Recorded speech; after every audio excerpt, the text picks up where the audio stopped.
again, folks. We're recording live once again from the Zone Restaurant down in Upper Marlboro, Maryland. Welcome to the Roland Grimes Sports and Entertainment Show. I'm your host, Roland Bubba Grimes, and as always, my resident archaeologist over here, Mr. Self-Empowerment, Mr. Wilbur Skipper. Let's give him a hand, folks. Skip, how you doing today? Everything's good. Happy Saturday, Roland.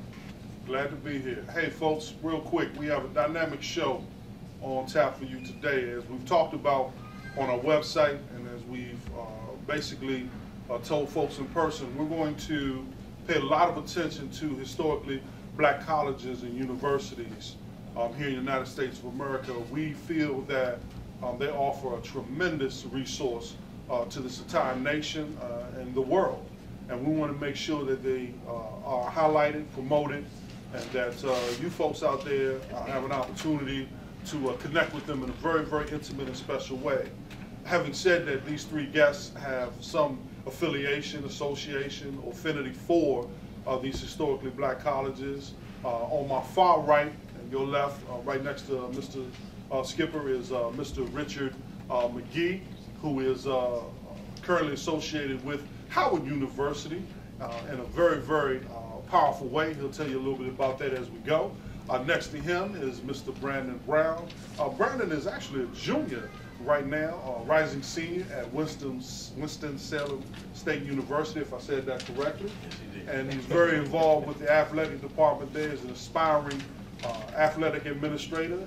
He has some wonderful, some wonderful enthusiasm about his entire experience at his current HBCU. And Mr. Greg Hunter is to my right and your left, and Greg actually has graduated from the University of District of Columbia. He's a professional here in this area. He's going to tell you a little bit about what he's doing currently, and also going to encourage you to continue to tap into this great resource as we know as the HBCUs. I'm going to start out right off the bat by posing a quick question to Greg, and then we're going to kind of toss these questions around to everybody. Greg, we were talking off the set a little earlier, and you mentioned to me that some of the data reflects that there's some declining enrollment, so to speak, among these historically black colleges and universities. Can you tell me a little bit about what that means? Well, what I'm finding out just from current data is indicating that a lot of African American males are no longer enrolling in school. So the enrollment has considerably dropped off, and we're looking at approximately about 70% female and about 30% African American male on campus. So that's a huge problem in the market today. Now, also I read similar data in relationship to colleges across the country, HBCUs and non-HBCUs, that the male seems to be disappearing off these college campuses, and maybe at a greater rate for HBCUs. So if we're not on campus, where are we? That's a great question. Due to the fact that we have a very bad underemployment situation that's occurring across America, our young black males are extinct at this point. We really need to do something to try to grab a hold of them. Endangered species, as they say? Pretty much. We got to get them involved. I think we need to get them back on campus the best way we possibly can.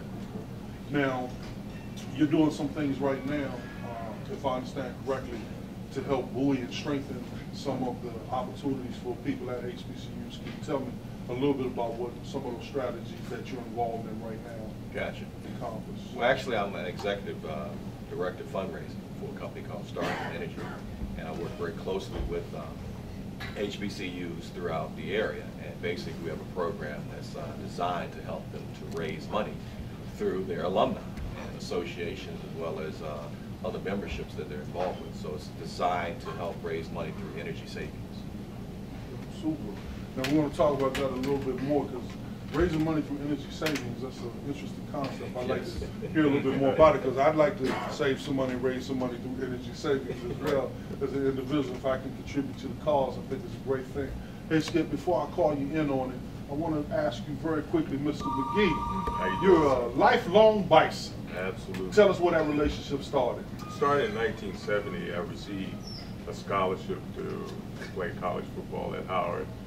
I had been recruited by several other major universities, but I wanted to stay close to home. and I decided to go to Howard. Howard was the only historically black college I had a scholarship offer from. The rest of them were from Division I schools. Right at the time, 1970 was a time where the major colleges or Division I colleges were recruiting black athletes and black football players at that time. So I wound up deciding to stay at Howard, which was a really unique experience. Now, you're currently still involved with Howard University. What's some of your roles right now? Well, actually, I'm the president of the Bison Express, which is the fundraising arm for athletics at Howard University. And one of the things I was really impressed with was the fact that after being educated at Howard and getting an opportunity to try out for two, professional football teams, I realized that that the ingredients are there for a very unique but powerful experience. Because you had people who really cared about your education, and I don't always, I'm not always able to see that in the major colleges at this point in time, because now they're presenting young men and women, especially young men and African American men, making you choose as to what it is you want to do, whether if you want to be a professional in the area of business or some other industrial opportunity, or if you want to be a professional football, a professional athlete, and it's one or the other. Yeah, and that's untrue, and it's very unfair. Yeah. Because these young men and women can be anything that they want to be, and that's what we promote at Howard through the Bison Express. Absolutely. Absolutely. Well, I'd like to just echo a little bit off of what we're talking about now in terms of that experience. Now, personally, I've never had the experience to attend historical black college, but I was recruited out of high school by Winston-Salem. We were talking about this a little bit off the record. And had I attended historical black college, it would have been Winston-Salem University. But I think one of the things that we need to, before we go back and forth, we need to give credit to historical black colleges, the fact that on average, they graduate about 47,000 students every year. And these students go on to become doctors, lawyers, scientists, CEOs of their own companies. So they're doing some great things there for some of the kids and students there. I think one of the things that really disturbed me is the fact that when you talk about an individual, you should not always attach them to a university or attach them to something, because that individual has the right to be whatever they want to be, as you said, that they can be. But when you do that, sometimes the students buy into the negative energy from that university, and sometimes that hurts them in ways in which it does not afford them the opportunity to do well in college and even after college. So I think to go on to your point, I agree. I think as an individual, you can be whatever you want to be, even at a historical black college. I mean, some of the things that are happening there, they're happening at other universities as well. So it's not just historical black colleges, even though that's what we're talking about. So what is it about those atmospheres at these historically black colleges that foster that desire or ability or vision to become anything that you want to become? Brandon, you were talking about becoming an athletic administrator at some point. Now, when I was in college a few months ago, we never had a chance we didn't talk much about becoming athletic directors. At best, we thought we were going to go to the NFL, and if that didn't happen, we were going to be, no disrespect to any more physical ed teachers. But you're talking about becoming an administrator, perhaps for a college or a professional organization one day. Where does that vision and thought come from? That vision and thought actually comes from my parents. My parents actually helped me and guided me through all the process and helped me to be where I am today, as well as my professors. I thank them a lot because they told me to go beyond the comfort duty, be the man that I want to be and aspire to be. And also, the things that they taught me, they helped me and guided me in the HBCU experience. It grasps me and gives me a sense of idea of where I want to be in life, and help me actually go beyond not only Call of Duty, but do things that nobody else has ever done, especially as a black man. Now, when you say they are making this connection with you, what types of things are they telling you? What types of things are they showing you that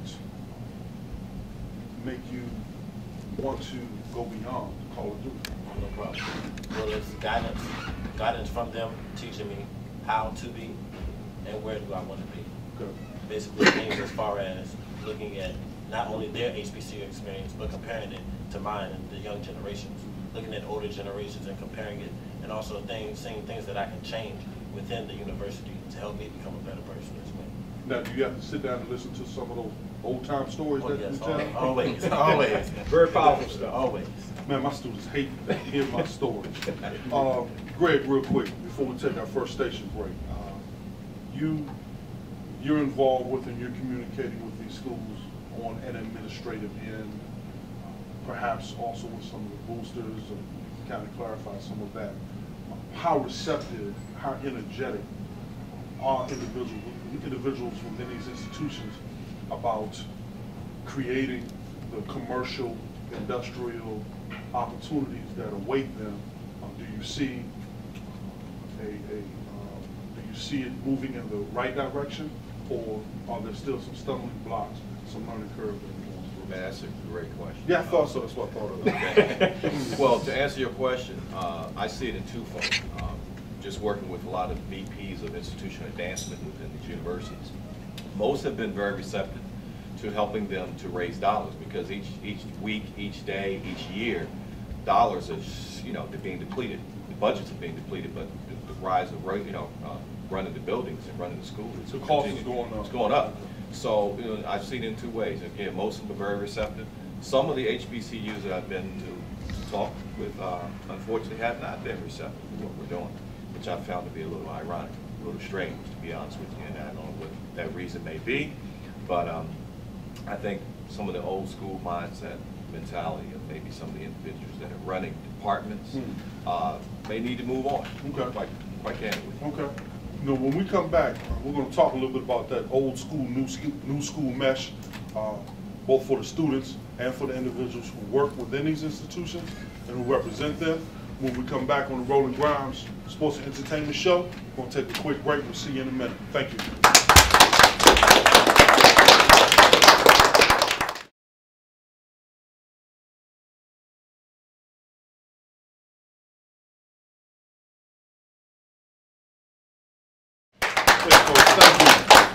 Welcome back to the Roland Grimes Show.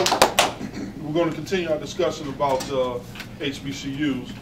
Brother Richard McGee, I want to throw this question out to you. We were talking briefly about some of the challenges that await some of our colleges right now, financial and beyond. Tell us a little bit about some of those things that are going on right now that's sort of squeezing the opportunities for these schools to advance. Well, first of all, the world economy has flipped. Okay. The economy, internationally speaking, is all connected. And nationally speaking, we are trying to pull ourselves out of out of recession. And how that's translated is that our mortgage market was a big financial supplier to the states. And the states are feeling the financial pinch from the past 45 years of the real estate market being in lurch, which now means that they don't have as much money to allocate to the universities as they once did. And you're looking at the historically black colleges, and we have a black president, and so the word is, is it even necessary to have a historically black college? Oh, because we can get there, we can get to the highest office. Those impediments aren't, the argument is whether or not those impediments are still there that once were. And so there are so many challenges. You find the opportunities to maybe hold back, or they're not getting the funding and support that they once did. Skip on for 1 second. Now, sure. I mean, the average economist, I believe, is going to tell you that any economy that is dependent upon mortgage-backed securities to maintain its vitality is going to go through these kinds of ups and downs and peaks and valleys. Having said that, let's say after the real estate boom comes the real estate bust. We know it's coming. how was it that we weren't prepared for it as an institution, as an economy, but most especially in terms of colleges? How was it that we weren't prepared for it when we knew it was coming?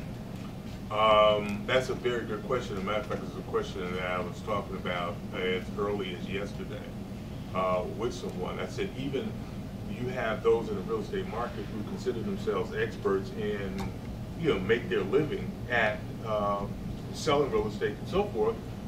They lost money too.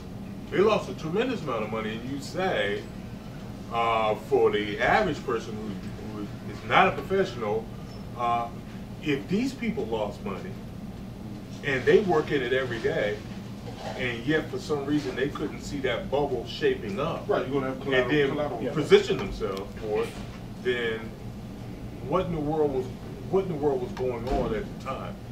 So much money was being moved, and so many people were making it. They refused to really look at the possible reality of it and got caught. But it translates all the way down to the state level and to the universities as the financial support period. In addition to that, I mean, until the real estate market stabilizes, it is having a tremendous impact on everything we do. And speaking of colleges, I mean, today, again, you're looking at Pell Grants that have been eliminated. So most kids that are in school today, I have a son that's at Delaware State, he's a sophomore. I mean, this year alone is $32,000. But guess what? Most of the loans are in his name. And so my conversation with him right now is, you know, you're studying business management there. At the same time, you need to understand the whole entrepreneurial experience as well. So start thinking about doing for yourself now while you're in school versus because there are no jobs out here. So I have him thinking along those lines of being empowering himself. Well, it's amazing that we're talking about the financial, part of the financial aspect of this, because doing some of the research that I was able to complete, in 2011, the Appropriations Commission tried to convince, by way of an order, I think the bill is 111B, Congress to cut $85 million of the funds for historical black colleges.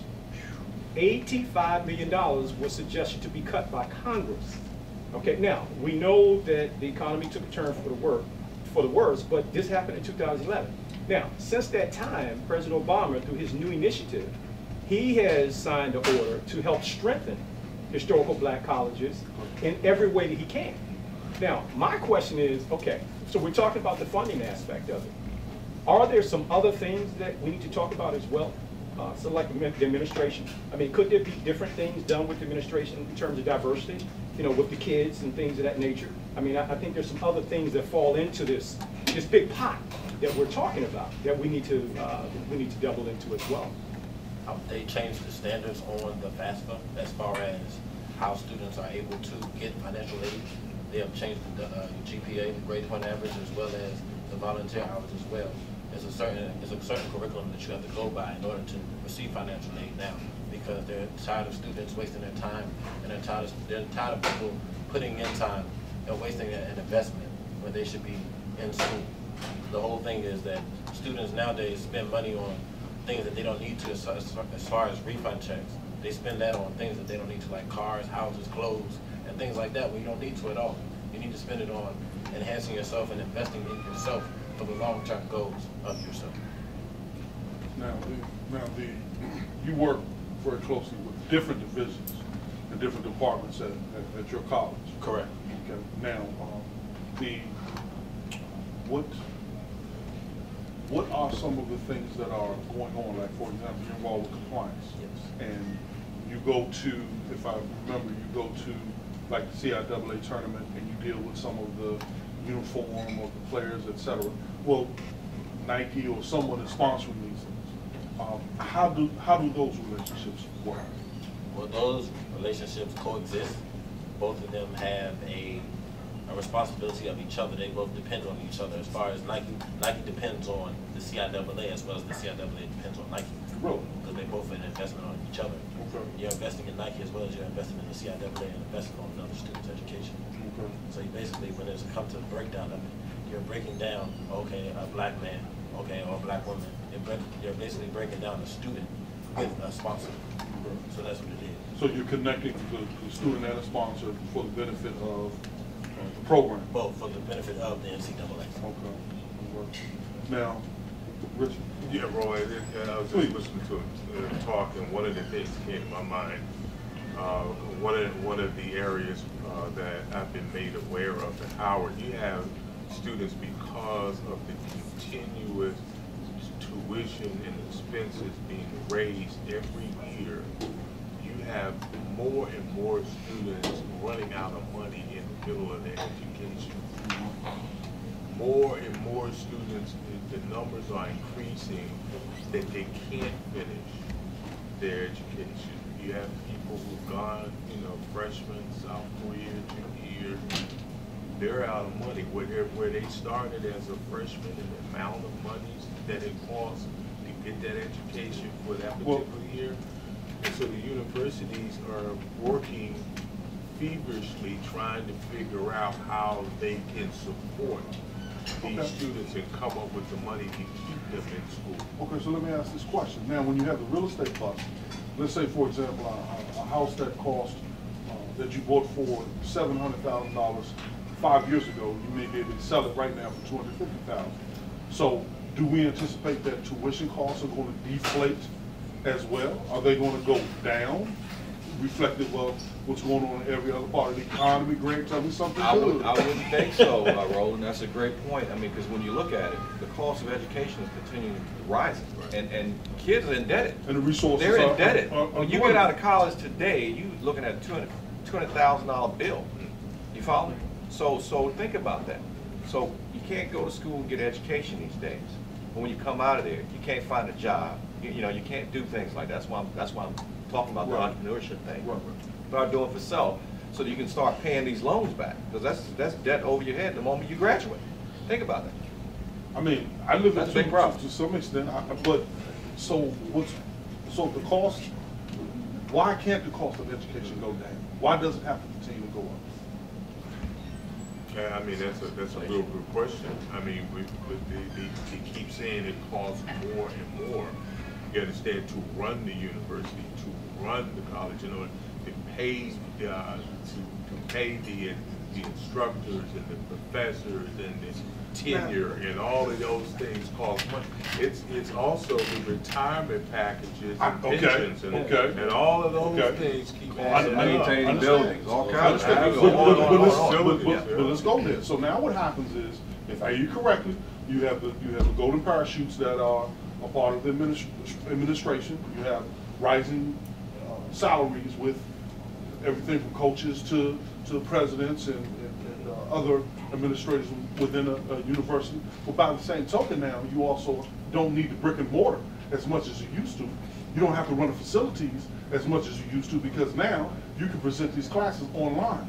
Now, this has to create a financial opportunity for a lot of schools, because you don't have to buy the buildings if you can send that signal across the airwaves. But you got to make the transition. Yeah. And that's where everybody's stuck at. Right. So it costs money to make the transition. And what do you do with that brick and mortar? Yeah. You just tear them down, or what do you do? Those buildings are still on campus. I mean, you can give them to me. I'll figure something out. Well, I have a suggestion. Congress, if you're listening, let's get together. Let's get all these universities together, historical black colleges alike, and let's come up with a funding package that can help better assist these kids. I mean, we're spending billions of dollars doing stuff that we shouldn't even be involved in. So why not take some of those billions of dollars and reinvest it into our historical black colleges and take a look in the future at what the difference could be? I mean, why not? That discussion has been going on since Brown versus the Board of Education. But look, we're going to get back to that in a minute. Hey, folks, we're going to take a quick pause for the calls, and we're going to get into it a little bit more as we close out on the Roland Grind Sports and Entertainment Show. Be right back at you in a minute.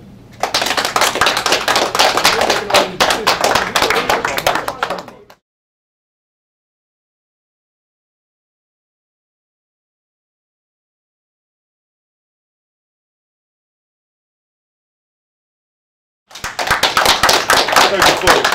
Thank you.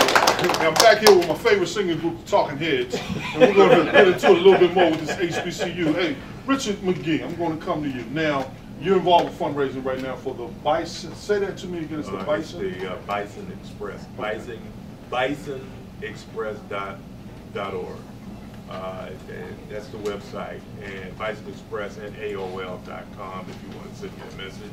Bison Express at AOL.com. Okay, walk me through this relationship. Here I am to cut a check to Howard University Athletics to help out with some of their expenses.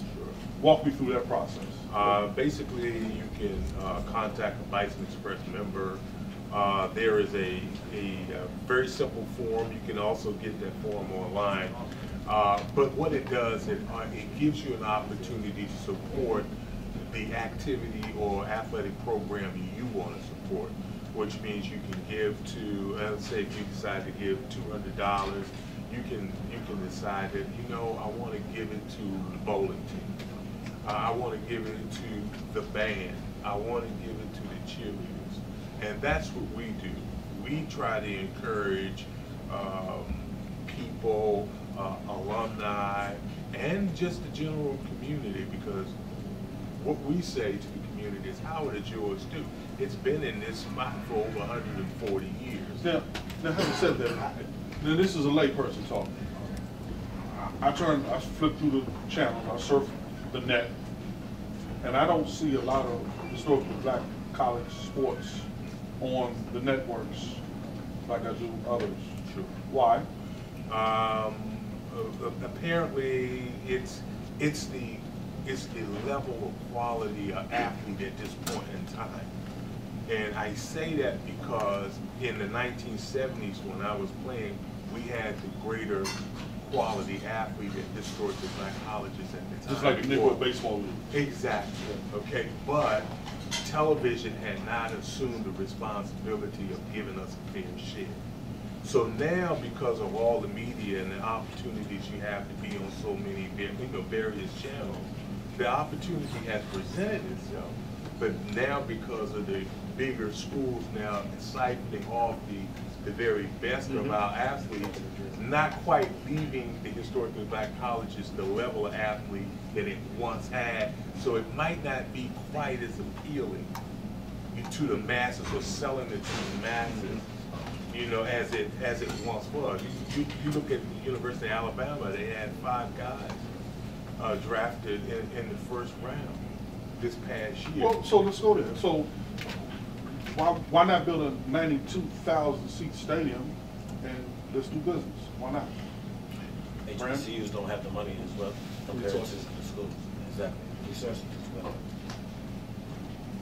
I think it's a revenue-driven situation. I mean, the athletes drive the business. Okay, period. You can't get away from that. So you gotta have the athletes in order to bring the people, in order to support whatever sport, well, whatever. And understand, I'm a little brain locked here. I mean, you know, it's the field of dreams. You build it, they'll come. I mean, so they're building. Every school is building buildings. You know, and I'm sure that their property on these campuses is worth more than the cost of a 40 or 50,000 seat stadium. What is the problem with shifting some of those resources in future spending to building these kind of stadiums and these kind of facilities that attract the athletes to get us where we can go? We focus more on education than we do on sports for HBCU. Well, it's a unified effort. yeah, it's a unified effort. I do agree with that. You have to collectively. Now, I'm not letting y'all. We're not getting off the hook with this. Well, no, understand. because I want to say something to that. Yeah. If LeBron James, Dwayne Wade, and Chris Bosh decided to sign out of high school, you know, we know LeBron went straight to the pros, at Howard University, do you think there will be some interest from the media and other folks coming to Howard University, blowing up Howard University? Hello, I'm asking. Hold on. And the reason why I say this is because now I'm going back. I'm digging a little more deeper. Okay, we'll go back quickly. Okay, I'm gonna go back quick. I'm gonna try to make this quick. Okay, if you take those 3 athletes, just to name a few, and you put them at Howard University, you have a totally different view from the media as to how they look at Howard University. Absolutely. That could change a whole lot in terms of revenue, buildings, all of that stuff. We're gonna get back to it. So my point is, the athlete first, and then it changes. Or Education first. Dude, the athlete first, and then it changes. Athlete. Or do you, Athlete first. okay. Okay, there's All right. never been a real successful program of any type without the athlete. Okay. In order to drive the people there to come and see them. I don't care. You can't shape it any other. Great. You take the University of Kentucky, you take those athletes from Kentucky, nobody's paying attention. I just needed to know. Hey, folks, once again, thank you. We'll be back shortly to the Rolling Prime Sports Entertainment Show. We're going to do a part 2 on this particular segment next week. Thank you once again. We look forward to seeing you next week. God bless. Take care. Okay.